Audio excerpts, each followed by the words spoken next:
Vətənin ərdaşına, bu vətən türkü müzəffər gördü.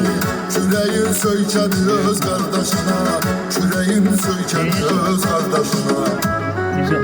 Yaşasın Türkiye, Azerbaycan, yaşasın Türkiye, Azerbaycan. Bize can kardeş olan Türkiye'dir, güçte bizden de Azerbaycan. Yaşasın Türkiye, Azerbaycan, yaşasın Türkiye, Azerbaycan. Bize can kardeş olan Türkiye'dir, güçte bizden de Azerbaycan. Sen bu tarafta otur ya.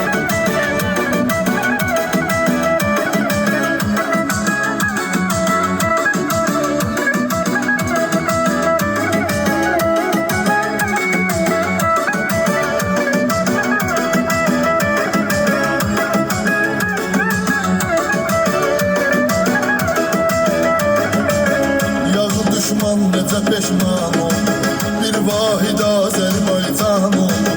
Canımızdan qanımızdan keçdik, qazilərimiz də yarım can oldu. Özünü çox şeyə səbr eləyirik, bir şəhidlə belə fəxr eləyirik.